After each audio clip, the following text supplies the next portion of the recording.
کا نام تھا، یہ ٹرائب کا نام تھا، اور یہ قبیلہ اپنے دادا سبا بن یشجب بن یعرب بن قحطان کے نام سے مشہور تھا۔ یہ ایک پرسنالٹی کا نام تھا، پھر ایک قبیلے کا نام پڑ گیا، اور سبحان اللہ اب قرآن میں سورہ سبا موجود۔ حضرت عبداللہ ابن عباس رضی اللہ عنہ فرماتے ہیں کہ رسول اللہ صلی اللہ علیہ وسلم سے سوال کیا گیا کہ سبا کسی مرد کا نام ہے، عورت کا، یا کسی سرزمین کا نام ہے؟ سرکار دو عالم صلی اللہ علیہ وسلم نے فرمایا کہ سبا ایک مرد تھا، اس کے 10 بیٹے تھے، ان میں سے 6 یمن میں آباد ہو گئے، 4 شام میں سیریا میں چلے گئے۔ اب آیت کا خلاصہ کیا ہے؟ یمن کے حدود میں جب یہ لوگ آباد تھے، اللہ پاک کی وحدانیت اور قدرت پر دلالت کرنے والی ایک نشانی یہ تھی کہ ان کے باغ میں، ان کے شہر مارب کے دونوں طرف کثیر باغات تھے، ان باغات میں پھلوں کی کثرت تھی۔ ان لوگوں تک انبیاء کرام کے ذریعے یہ کہا گیا اپنے رب کا رزق کھاؤ، انجوائے کرو اپنی لائف کو، مگر اللہ کی عبادت کرو، اللہ کا شکر بجا لاؤ۔ تمہارا شہر پاکیزہ ہے، جس میں لطیف آب و ہوا ہے، صاف ستھری سرزمین ہے۔ آپ کو پتہ وہ کتنی پیور ایئر تھی؟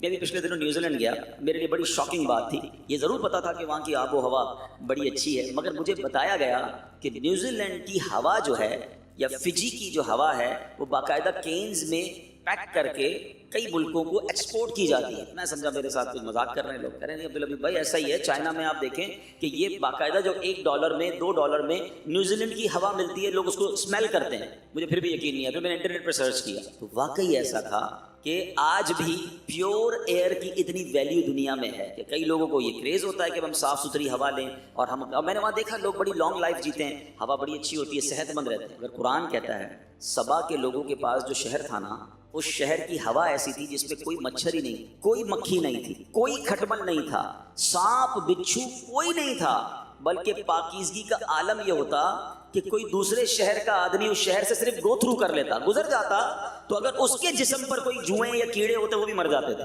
اتنی پیور ایئر اللہ نے دی۔ اللہ اکبر فرمایا اب اس نعمت پر اللہ نے ایسی آب و ہوا، اتنے زبردست باغات کا عالم یہ تھا، کوئی شخص اپنے سر پہ ٹوکرا اٹھا کر ان باغ سے گزرتا تھا تو خود ہی باغ سے پھل گر کر اس کے ٹوکرے میں بھر جاتے تھے۔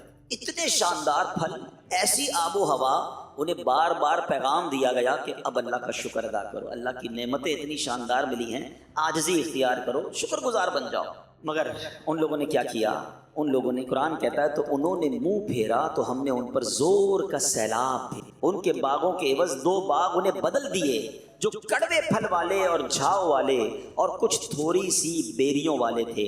اب ہوا کیا، ذرا تفصیل سے سنیے گا کہ اللہ پاک نے ان کے پاس انبیاء بھیجے، ہر نبی کا انکار کرتے رہے، ہر نبی کو اوائڈ کرتے رہے، اور اس کے معاذ اللہ بات کو ٹھکراتے رہے۔ یکے بعد دیگرے 13 نبی بھیجے گئے قوم سبا کو سدھارنے کے لیے، اللہ کی طرف بلانے کے لیے، انہیں الارم کرنے کے لیے 13 انبیاء گئے، ان کو حق کی دعوتیں دیں، نعمتوں کی قدر یاد دلائی۔ وہ ایمان نہیں لائے، بلکہ انبیاء کرام کو کیا کہتے تھے پتہ ہے؟ جھٹلا کر کہ ہم نہیں جانتے کہ ہم پر کوئی خدا کی نعمت ہے، اپنے رب سے کہو اگر یہ نعمتیں اس کی ہیں تو روک کے دکھا دے۔ معاذ اللہ وہ یہ سمجھنے لگے کہ یہ تو ہمارا حق ہے، یہ ہمارا ملک ہے، ہماری سٹی ہے، یہ ڈیولپمنٹ ہم نے کی ہے، اگر اللہ کا ہے تو اللہ سے کہو روک کے بتا دے۔ وہ انکار کرتے تھے، وہ غرور کرتے تھے، وہ تکبر کرتے تھے۔ اللہ اکبر۔ اب کیا ہوا میرے پیارے اسلامی بھائیوں؟ اب اللہ پاک نے ان کے اس انکار کا، ان کے غرور کا، اس گھمنڈ کا کیا ان پر عذاب آیا؟ اب ذرا غور سے سنیے گا۔ جب ان لوگوں نے بہت زیادہ انکار کیا نا، تو اللہ کریم نے ان کے پاس حماد اور ان کی قوم، یہ حماد قوم کہلاتی تھی، ان کا طغیان بڑھ گیا، عصیان بڑھ گیا، تو اللہ پاک نے سیلاب بھیجا۔ ایسا سیلاب آیا کہ ان کے باغ، ان کے اموال، ان کے باغات سب کچھ اس میں غرق ہو گئے، پوری بستی ریت کے تودوں میں دفن ہو گئی۔ اس طرح یہ قوم تباہ و برباد ہو گئی، اور ان کے باغ پوری دنیا میں ایگزامپل تھے، لوگ اس کی سیر کرنے آتے تھے۔ اس سیلاب کے بعد وہ ضرب المثل ایگزامپل بن گئے، یعنی ان کے باغ کی جگہ جنگلی بیریاں اگائیں، جھاؤ اگائے، خوفناک جنگل اگ گئے، یہ قوم لذیذ پھلوں کو ترس گئی۔ اللہ اکبر۔ اے میرے پیارے اسلامی بھائیوں، اس واقعے میں ہم سب کے لیے بہت کچھ درس عبرت ہے کہ جب رب ناراض ہوتا ہے، رب کی نعمتوں کی قدر نہیں کی جاتی تو پھر کیا ہوتا ہے۔ اچھا اب اس قوم پر سیلاب کیسے آیا، یہ بھی اللہ کی قدرت کا نظارہ دیکھیے گا۔ قوم سبا کے بستی کے کنارے کے پہاڑوں کے دامن میں بند باندھ کر ملکہ بلقیس نے بڑے بڑے تالاب اوپر نیچے بنا دیے تھے۔ 3 تالاب تھے، مگر 3 سٹوری بڑے بڑے تالاب تھے۔ اب ایک چوہے نے اللہ کی طرف سے جب عذاب آتا ہے نا تو اپنی قدرت کا نظارہ بھی ایسے ہی دکھاتا ہے. اتنی بڑی قوم، اتنا کر و فر، ایک چوہا اس نے اللہ کے حکم سے بند کی دیوار میں سوراخ کر دی. اب پانی نکلنا شروع ہوا، اب پانی کا پریشر آیا تو وہ شگاف بڑا ہوتا چلا گیا، وہ سوراخ بڑا ہوتا چلا گیا، یہاں تک کہ بند کی دیوار ٹوٹی. اب وہ پورا پانی سیلاب کی صورت میں ان کی قوم پر آیا. یہ اپنے گھروں میں غافل تھے، چین کی بانسری بجا رہے تھے، غرور اور تکبر اور گھمنڈ میں جی رہے تھے. ایسا سیلاب آیا کہ ان کا تمام مال و اسباب جو ہے وہ برباد ہو. یہ ایک قرآنی واقعہ جو سورہ سبا، جس وجہ سے سورہ سبا اسے کہا جاتا ہے، یہ قوم سبا کا ایک واقعہ. ایک اور واقعہ قرآن مجید ایکچولی میں نے جیسے شروع میں کہا اتنی زبردست گائیڈ لائن ہے ہمارے لیے، ہم پڑھیں نا تو اتنا کچھ سیکھنے کو ملتا ہے. اچھا یہ بھی باغ والوں کا ہی واقعہ ہے. اب ذرا سنیے گا، پہلے قرآن پاک کی ایک آیت پڑھ دیتا ہوں، اور یہ آیت ہے 29ویں پارے کی سورہ قلم کے اندر. ٹھیک ہے، اللہ قرآن میں فرماتا ہے ترجمہ، بے شک ہم نے انہیں جانچا جیسا باغ والوں کو جانچا تھا جب انہوں نے قسم کھائی کہ ضرور صبح ہوتے ہی اس باغ کو کاٹ لیں گے. اب یہ بڑا امیزنگ واقعہ ہے کہ یہ باغ یمن کے شہر صنعاء سے 2 فرسنگ یعنی 6 میل کے فاصلے پر تھا. اس باغ کا مالک ایک بڑا نیک مرد تھا. وہ باغ کے پھل کثرت سے فقراء کو دیتا، بڑی چیریٹی. اس کی عادت یہ تھی کہ جب باغ میں جاتا تو فقیروں کو بلا لیتا، غریبوں کو بلا لیتا، تمام گرے پڑے پھل جو ہے فقیر لے لیتے. پھر باغ میں بستر بچھا دیے جاتے، پھل توڑے جاتے، جتنے پھل بستروں پر گرتے وہ بھی فقراء کو دے دیے جاتے. جو خالص اپنا حصہ ہوتا اس سے بھی وہ 10واں حصہ فقیروں کو دے دیتا تھا. اس طرح کھیتی کاٹتے وقت اس نے بہت سارے فقراء کے حقوق مقرر کیے ہوئے تھے کہ جب بھی کھیتی کٹے گی فقیروں کو اتنا دیا جائے گا، اتنا فیصد دیا جائے گا، بانٹا جائے گا. بڑا سخی آدمی. اس کے انتقال کے بعد اس کے 3 بیٹے وارث تھے اس کے. اب بیٹے ابو کی چیریٹی دیکھتے تھے، ہونا تو یہ چاہیے تھا کہ لیگیسی میں اپنے باپ کی سخاوت کو کنٹینیو کرتے. اب انہوں نے مشورہ کیا کہ اگر جتنا ابو بانٹتے تھے ہم بھی اتنی خیرات کریں گے تو ہمارے حصے میں تو کم آئے گا، ہمارے پاس تو جو ہے وہ پیسے کم ہو جائیں گے، ہم اللہ کی راہ میں اتنا بانٹیں گے. تو انہوں نے کہا ایسا کریں، کل ہماری کھیتی کاٹنی ہے.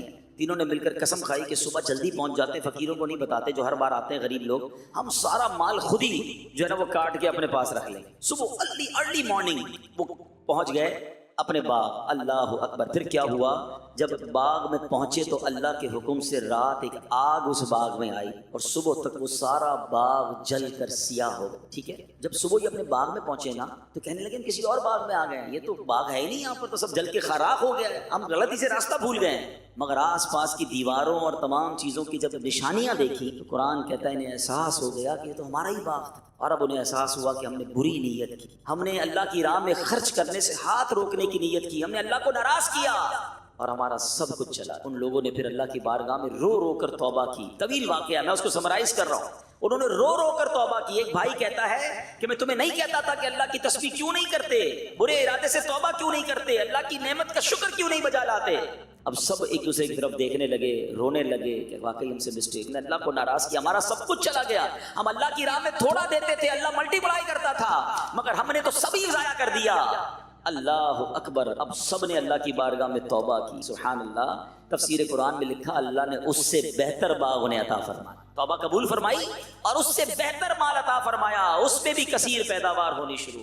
These are the two beautiful incidents from Quran Majeed for me. ایک سورہ قلم میں اور ایک سورہ سبا میں. دونوں کا میسج کیا؟ میسج یہ کہ میرے پاس جو کچھ ہے نا، پاس کچھ بھی نہیں، کبھی اترانا نہیں، گھمنڈ نہیں کرنا. میرا نام ہو گیا ہے، میری شہرت ہو گئی ہے، میرے پاس پیسے آ گئے، یہ سب میں نے کمایا ہے، میں نے پہلے اسٹڈیز کی تھی جناب، اچھے نمبروں سے میں نے پاس کیا تھا، پھر میں نے انٹرپرینیور کے طور پہ کام شروع کیا، چھوٹی سی جاب سے کام شروع کیا، ترقی کرتے کرتے آج میں کمپنی کی اس پوزیشن میں ہوں. واٹ ایور ڈیڈ میں نے کیا یہ سب کچھ نہیں. کچھ ہے جس نے ناشکری کرنا شروع کی نا، جس نے اترانا شروع کیا، جس کے دل میں یہ خبط سوار ہو گیا کہ جناب یہ میری اسٹرگل ہے.